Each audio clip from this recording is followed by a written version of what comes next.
Good morning, folks. Uche Njoku, Sneaker Principal. It is about 6:30 in the morning, Christmas Day, and I welcome you to this episode of the Sneaker Principal podcast. So I'm coming to you from my kitchen. So those of you who are listening on this just audio, that's where I'm at. I'm not in my studio, which is literally next door. It's early. I need some coffee, so I'm gonna make some coffee while I talk to you. Do I know what I'm going to talk to you about this morning? Actually, no, I don't. All I know is that there are 6 more days left before the start of the new year. So that's something that's definitely on my mind as far as walking into a new year, 2025, and what that's going to look like. Then also I'm thinking about today. In about 3 hours or so, my kids are going to be here, do breakfast, and get into the festivities of opening gifts. A tradition that is not normal to me because growing up, we didn't really do gifts. It wasn't something that was within our culture as a family. Also wasn't something that was economically feasible. So right now I'm standing here looking over here at the Christmas tree and look at all the gifts that are going to be opened by the kids. And I'm happy for them because, again, it wasn't something that I was opposed to as a child. It was something that just wasn't going to happen. And so I'm thinking about that as well and what that means to be at a point in life where the things that I wasn't privy to as a child, that my children get to be privy to that. So that's something that's in my mind. I am thinking about the fact that this is the first Christmas that I'm celebrating or being a part of. Or are we celebrating Christmas, or are we actually just what's the other word for it? Not celebrate, but observing this holiday that. My father's not here. The man who is responsible for my existence passed away this past August. So even though I'm not gonna sit here and be like I am mourning, but I'm also recognizing, because the fact that time is so temporal, and one day my kids are going to be having one of these days. Hopefully, prayerfully, because I definitely do not want to outlive my children. I want them to have long, amazing, prosperous lives.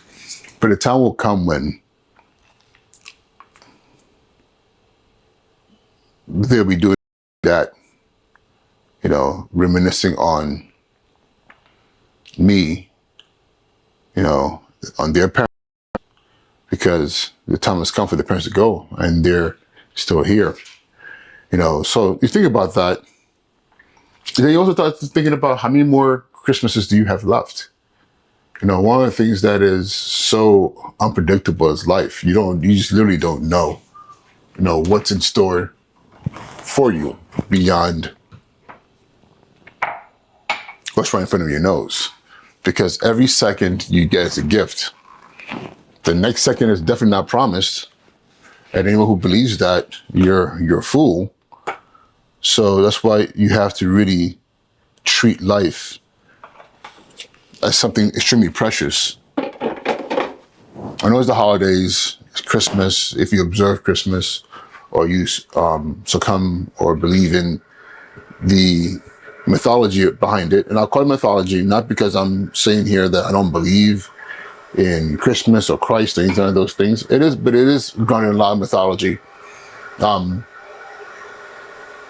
We know that because a lot of the things that we celebrate or we see and recognize during these holidays have nothing to do with, the Jewish man Hebrew man who was born in Bethlehem. The Christmas trees, there are no pine trees in the Middle East or wherever location that was. the whole notion of Santa Claus and all that is something that's completely disconnected from what the initial belief around what we're celebrating is. It's a hybrid. It's a combination of different beliefs from a region in Europe that kind of, became steadfast part of the culture of of what we celebrate now as Christmas. So let me stop with that. Enough of talking about the religion and all that other stuff. But yeah, so this morning I'm thinking about a lot of different things. But one of the things I am thinking about, and again, this episode is less about me teaching you something, but me more or less kind of like, using you as a soundboard. I'm going to go back to my father. Passed away this past August 22nd. And I knew there was a lot there's a lot I didn't know about him.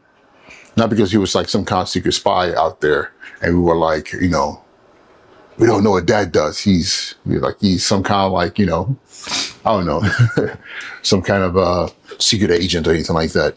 No, it's just that he grew up in an era where, a lot of men didn't really talk, and a lot of men don't talk today.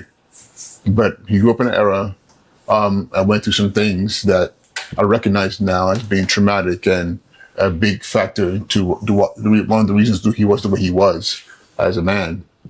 Yeah, I did not know how dirty this is up here. If you're listening, I am actually wiping down my microwave. I saw a spot on the glass and decided I was going to wipe it down with some Clorox wipes, and it's filthy up there. Yeah, there's a lot of things about my father that I didn't know, that my siblings don't know. So we had to do some hunting, things down to like his actual year of birth, because a lot of dudes and even women too, all of y'all be lying about how old you are, because the older you get, you're trying to find ways to minimize the aging process by changing the documentation of that number, or that number that's documented as your birth year. So things like that. But then there were questions about like, what school did he go to? Like, what was you like as a teenager, as a kid? None of those things I know. Like, I have no idea about what he did as a teenager. I don't remember. I don't know any stories about if he got to fights, if he was a little lover boy. Like, I know nothing. If he was shy, if he was boisterous, I know nothing about this man. But then a lot of people that I know don't really know much about their fathers either. They know what they've been told, but they don't have a good picture. I think it's problematic, because how do you know where you're going if you don't know where you've been? How do you know who you'll become if you don't know who raised you and how they became what they became? Because a lot of the acts a lot of things that they do, a lot of the acts that they engage in, is a direct reflection of their experiences as children, as young adults, as just things that happen in their early lives. They say the most influential point in your life is those first 5 to 7 years. What you see, what you experience. And then it's going into teenage years, a lot of those things are kind of like ingrained.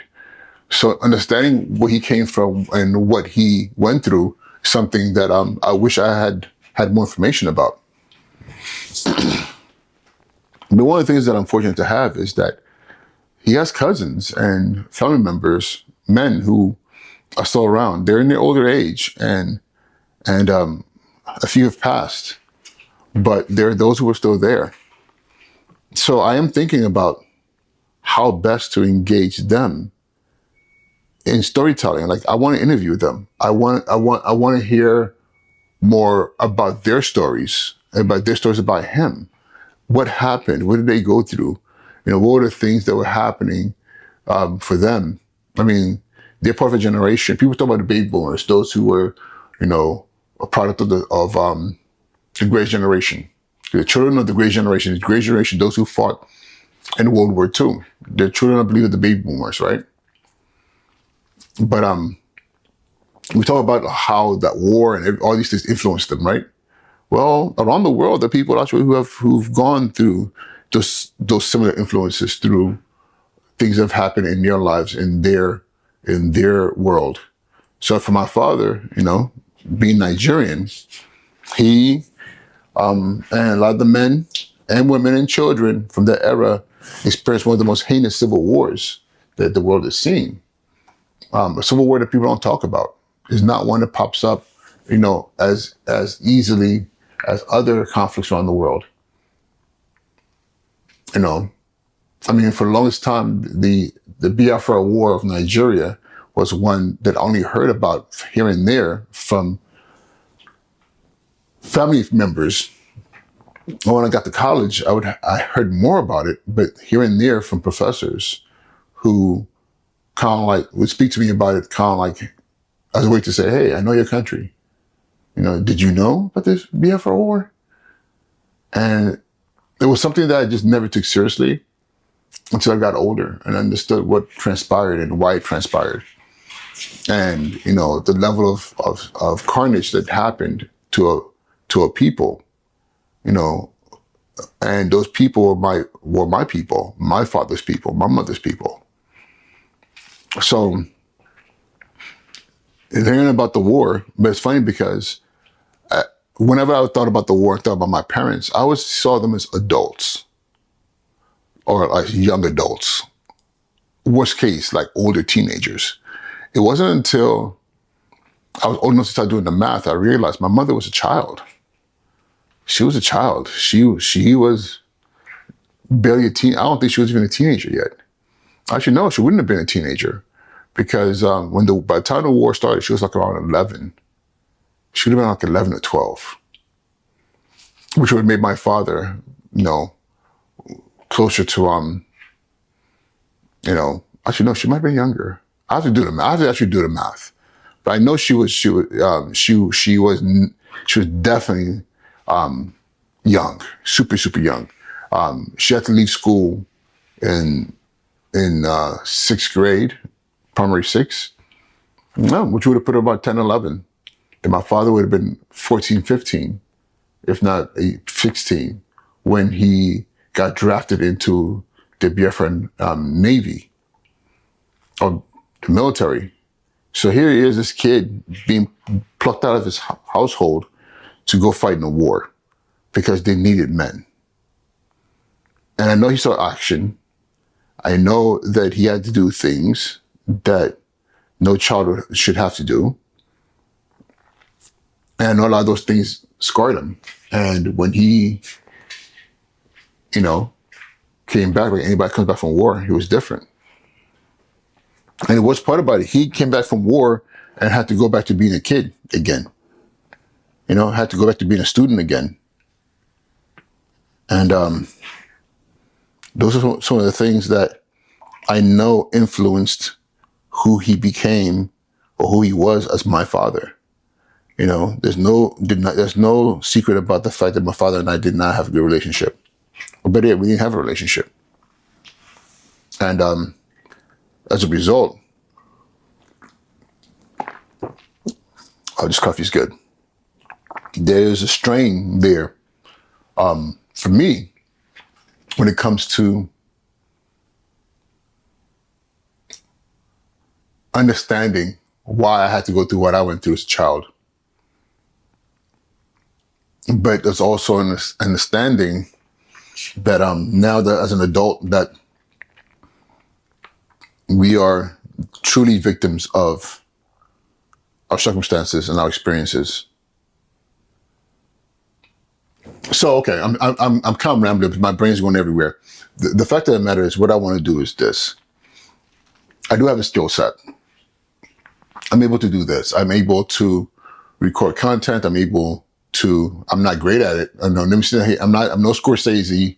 I'm no Gunn or any of these masterful filmmakers. But I think I'm able to position a camera, get good lighting, hit record, and ask questions. And I want to interview the men in my family about their lives about their lives and what they remember about my father. And what, and so these things can be documented, because soon they'll be gone and there'll be this giant gap of, I don't know, that is not right. Absolutely not right. With what technology is right now, Zoom calls, phone calls, recording technology is rampant. I can collect those stories, so at least my son and his cousins are able to look back and say, rather than just have these random stories of what we thought happened or what we heard happened. No, here is the story coming from the mouths of people who were there, who experienced it. But I'll tell you this, the whole prospect of doing this is a little scary, but you never know what you're going to dig up. You never know what things that you don't want to hear, but at the same time, it has to happen. I believe it has to happen. So, yes, I want to do a documentary, as interview style, talking to the men in my family about the Biafran War, and also being able to unpack who my father was. Yeah, that's what I want to do. And that will be a gift to me, a gift to my son, a gift to my nieces and nephews, and a gift to the world.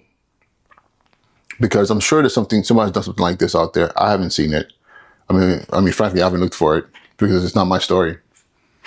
I want a story that is genuine to my history, so I can better understand who I am and be able to tell my son who he is or who he needs to be going into the future. I know I'm talking about my son more so than my daughter, but because I know how powerful it is for a son to understand his father. Because my daughter will never be a father, or she'll never be a son. Just like I've never been a mother, I've never been a daughter. I've only been a son, and now I'm a father. And that's the one thing that I know for a fact I can only hand off to him, unless I have more sons.